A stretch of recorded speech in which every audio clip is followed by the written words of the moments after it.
I'm Jessie Cruickshank, and this is the Ordinary Discipleship Podcast.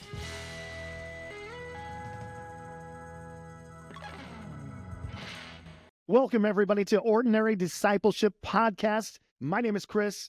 I'm here with Jacob and, of course, the one and only Jessie. And today we are discussing a topic. You know, when it comes to youth ministry, so many people think that youth ministry has to be this big event. It's got to be fun and it's got to be like game driven and all this stuff. But what we're finding out is that young folk really need a mentor who has fought the fight to gain maturity. And so it's kind of like this balance between evangelism and discipleship. And that's what we're going to be discussing today. Jessie, give us your take on this, Jessie, because I know kids, I've done youth group for 20 years. They like the games, they like the pizza, they like the fun. But then all of a sudden, it's like, if you have too much of that, what are we really doing?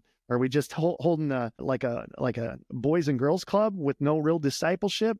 There's got to be some kind of balance to it, right? Jessie, I don't hear you, Jessie. Gosh. So I like to think about it like spiritual food. Do you need me to go back and say that again? No, it's fine. I think that's going to be really cute. Oh my gosh, I'm on mute, right? Because, you know, no one can figure out how to work technology after 50 years. So good. So real. So good. Real talk. Real talk podcast. That's it. So kids like sugar, right? They would rather eat the cookie, the candy cane. Mm-hmm.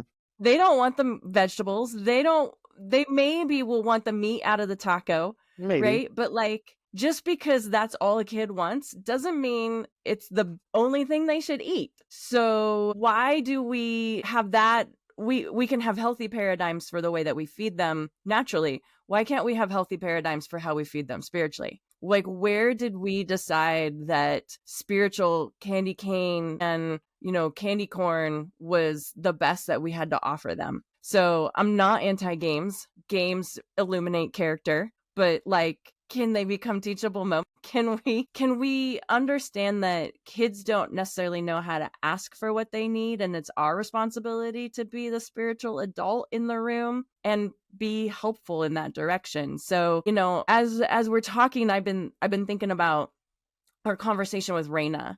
And how she actually, like, you could hear it. And if you haven't heard that podcast, like, pause this one, go back and listen to the other one with her. And she wanted substance. She wanted authentic relationship, not just with a person, but also with God, right? So she understood and had this deep ache to have deep, real relationship with God, and then have real relationship with people who would help her have a deeper relationship with God. She didn't just want to be entertained in her spirituality or given a pass. And I think that's actually what kids feel, especially in the teenage years. They want something of substance. They already think they're adults anyway, right? True. Yeah, 100%. I know. I got a 20-year-old and a 16-year-old. Yeah. So why are we still trying to entertain them instead of helping them have some of those deeper, more intensive conversations that their heart is really yearning for? I've thought about this a lot, Jessie, and I'm going to get to you, Jacob, and get your opinion. But I thought about this a lot as somebody who was trying to grow a youth group, and like all the kids that like would say, no, I'm not going to go to some Bible study, you know, like trying to have this mix of like engaging games, but then really having this moment where you can learn more about them and have fun and be authentic with them. It just seems like it's a fine balance, and it feels like a lot of times we don't get it right.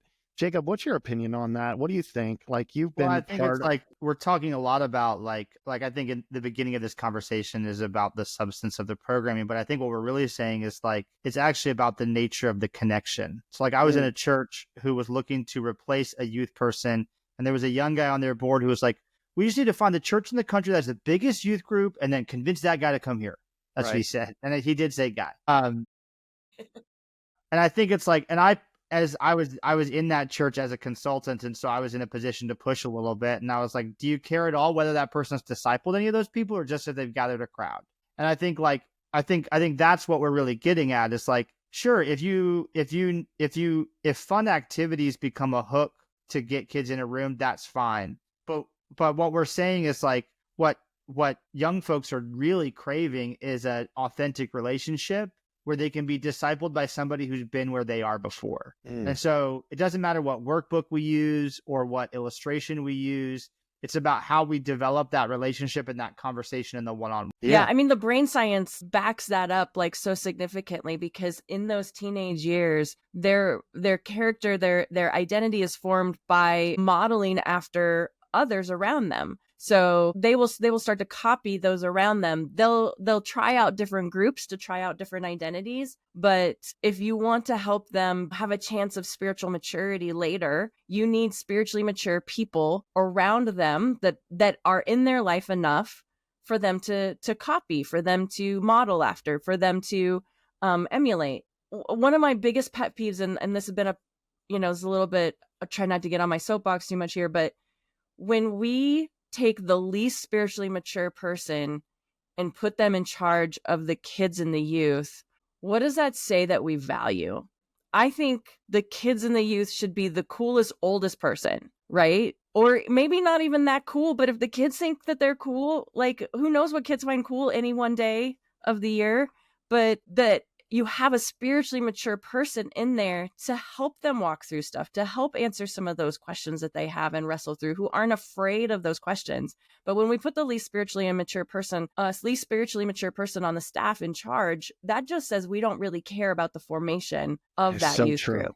That is so true, because I was 20 years ago the least spiritually mature person, and they put me in charge of children's church. And I was like, what am I doing here? And then I looked across the hall, and leading the middle school at Jake and I's previous church was this couple that had been married for 50 years. They were like in their 80s, and they were just doing like basic stuff, but the middle schoolers loved them. And that's such a good point. I think so many times when we're doing like youth or kids church, we think we have to have the young hip person come in and do it. And so many times that's not the most mature person, and it's not the wisest choice. We just think that if we throw in an old couple that actually are spiritually mature, it's going to drive people away. And that's just not the fact. Well, I think so this is an issue, like we can apply it to youth and young adult ministry, but I think what it reveals is a struggle with our discipleship systems across the whole church. Yeah. Because if I'm a church leader who is supposed to identify somebody to lead the youth or young adult ministry, my default definition is, well, discipleship happens in a program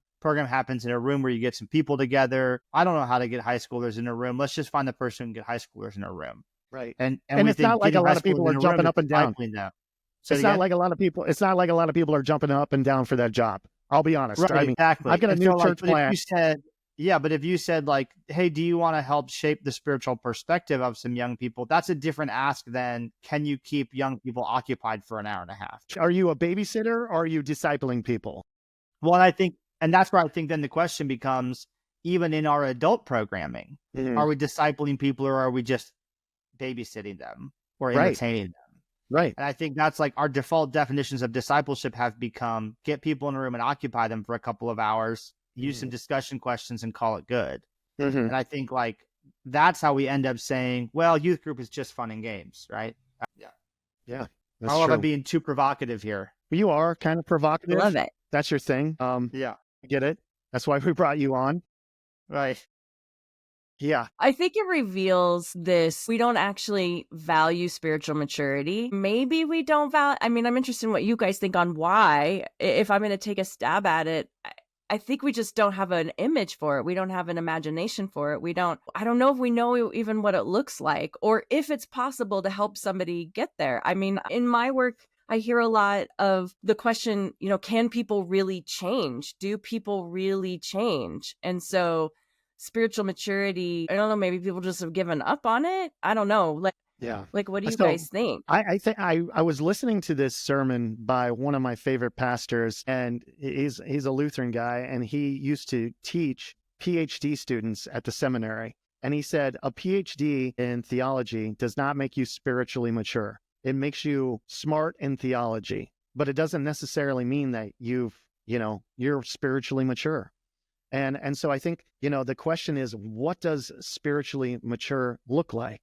Like, what is that? And I've been contemplating this question a lot Like I was thinking to myself, when Jesus was on the cross and, he's dying and he looks out and he says, Father, forgive them. They don't know what they've done. I'm like, holy crap. I cannot imagine being level 20 Jesus. Like I cannot imagine getting beaten down, getting spit on, having the power to pull myself off a cross and then saying, I'm going to die for them and God forgive them. Like to me, that's the picture of spiritual maturity that I don't think, a lot of us can even contemplate at this point. But yeah, I don't know, Jake, what do you think? Well, yeah, and I think that's like, I don't know who to cite for this, but in some of the curriculum that we use that Jessie and I have used before, we talk about how spiritual maturity is not a destination to achieve, but it's actually about recognition and recovery rate. So how quickly do I recognize my need for a savior and return to the cross? That's interesting because I've been thinking it the opposite way. And so it's nice to hear, it's refreshing to hear that, because I think of like sanctification as this process. Like your dad, great Pastor Paul Hoyer, would always like do this sermon once a year where he'd get a potter up there and he'd have a lump of clay and he'd be doing the sermon. I'd be so distracted by the clay on the wheel. But, you start off as this lump of clay and at the end, it's this beautiful vase. And like, that's the journey that we're walking through. So that's helpful as well. Yeah. I don't know. Jessie, help us out. Go ahead. Well, I was just thinking, I just love thinking about people like Raina and the Gen Zers and the young people these days and how hard their world really is. Like 100%. I think about how hard and complicated it was for us when we were younger, or maybe Jacob just a little after that, like when we were in middle school and Jacob was kind of, walking around in diapers. But how hard it is for them today compared to that, because there was just so much less complexity. There was so much less things to be afraid of. Climate change didn't exist yet. I mean, it did, but like nobody, like it was just in the research phase. And, and then this generation right now, all they have is pain, and all they have is, they're constantly being traumatized and triggered. And there are these epic human level catastrophic impending crises all around them. And it's upsetting and overwhelming for us, but they grew up in that and they have no voice and no agency. And so when I talk to them, what they're looking for isn't necessarily answers, but how do I keep going? They're looking for hope. They're looking for, how do I trust Jesus in the midst of this? Because they have no hope that it actually gets better. They're just trying to survive emotionally.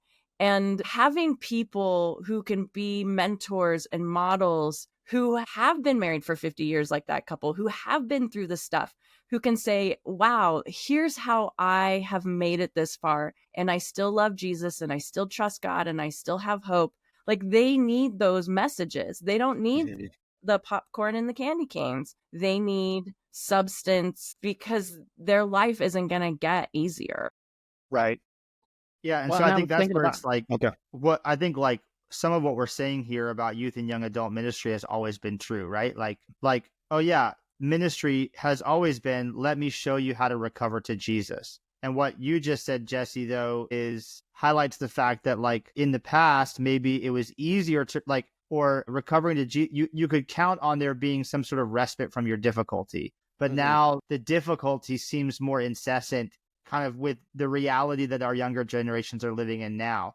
And so it's all the more imperative that they have a good mentor who can help them get back to the cross. Yeah. And I mean, to touch on that, like I'm literally sitting in the school that I teach in, 11th and 12th grade theology, just taught this morning. And I had a student come in the other day and they said, what sucks about being in 11th and 12th grade right now is that you go on social media and you see all your friends just got invited to a party you didn't get invited to. You see, like, and it's this comparison trap. And like, you get in an argument or you get bullied at school and then you go home. And like for us, the respite was going home. Like, like you're safe. You don't have to worry about it. Now it travels on social media and the friends start sharing it. And it's like this loop that they can't escape from. And I feel so bad for them. Like, yeah, I don't know. It's tough, man. It's tough. Yeah. So I think as we think about what it means to disciple these folks, I think there's an invitation and a challenge to say, how do we find the person who's most spiritually equipped, not just programmatically equipped to connect with them? And then how do we even hold ourselves as leaders accountable to the maturity necessary to walk alongside of folks who are having that difficulty? Yeah. So what's that person like? Dig into that a little bit. What's that person look like? Like, what is that? Like if you're out there and you're listening to this podcast and you've just gone through a bunch of people, and I mean, right now the pool is very small too. Like we've been looking, I mean, people are looking for youth pastors, and good youth pastors are becoming senior pastors now. They're like, and the pool is very, very small. So I'm just wondering, like, Jessie and Jake, what does it look like if you're trying to hire somebody for that position to lead and disciple your students? Well, I'll say, go ahead, Jessie. No, it's okay. I was going to let you go. Like, I always like to begin with who has God already given us. And so, like, if we believe that, like, the Lord gives us all that we need, then as a church, we might begin with the assumption that the person we need, God has already given us. And that's like sort of like your story there about the folks across the hall who were already teaching middle school, and you needed some insight on how to teach kids. Mm-hmm. And I think when we stop saying, well, we need somebody really charismatic and exciting, and we start saying, we just need somebody with some wisdom to share who can build a relationship, we might already have that person. And then it's not about saying, hey, how can you build the biggest and best program? It's about saying, hey, how can you build a relationship with these young people so that they're not alone in their faith development, but they've got somebody to walk with? Mm. And so I think the person you're looking for then is somebody who can build a relationship and who's willing to roll with kids being young folks, being in process and not fully formed. Right. Like I gonna make a lot of mistakes, and you have patience and grace and mercy. Yeah. Jacob, I love that you keep calling them folks. But if I always that they need to be elders, like kids love No. grandparents, and that kind of like there's an affinity in that kind of relationship. And I've always leaned towards, like Jacob is saying, who's already here, because you need people who are part of your community. You need people that the kids can trust will still be there to some degree, right? When you have high turnover in your youth leader, that's extraordinarily destabilizing for the faith formation of those kids. Extraordinarily destabilizing. So elders and older people, who are also have the wisdom, know how to form relationship, and could they be spiritual grandparents to these kids? If they're retired, they're going to have the most time. They may not have a lot of energy, but okay, maybe you've got, you can do a strategy on who leads games and what kind of games they are and that sort of thing, because that's not the substance. The substance of it is that relationship full of wisdom and grace. And that would be who I would look for. Who's grandpa? Who's grandma? Yeah. And would thrive out of that kind of dynamic. Fantastic. All right. This has been, I love this topic because this is something I've been working with for the last 20 years of my life.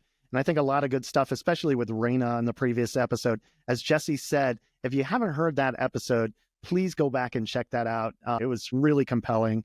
But any final comments on this topic, Jacob and Jessie? Okay, so that's no. All right. So we want to thank you guys for joining us for Ordinary Discipleship Podcast. Thank you so much. Like and subscribe. It really helps if you go and wherever you're hearing this podcast, like it and leave a review. It helps us to be found by other people. And Jessie, what about if they want to learn more about discipleship and what you and Jacob are doing, where do people go? Well, if you want to learn more about discipleship, go find the old people in your church. But if you want to learn more about what Whoology is doing, you can go to whoology.co. That's WHOOLOGY.co.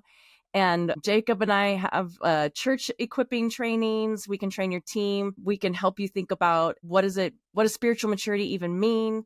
And we'll be releasing the different webinars. We'll talk about that as well. So you can interact with those or interact with the podcast. So how did you come up with the name Whoology? I think people are probably wondering that. How did that happen? Well, they say that a good name leads you to ask a question.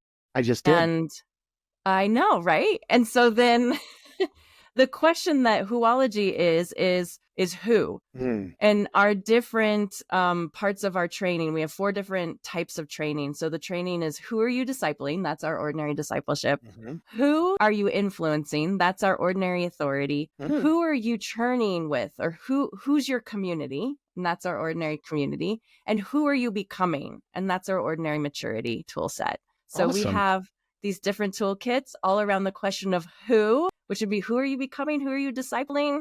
You know, it's relationship. It's all about relationship. I love it. I love it. I love it. Guys, thank you so much for joining us. And don't forget to subscribe. We'll see you next time on the Ordinary Discipleship Podcast. God bless.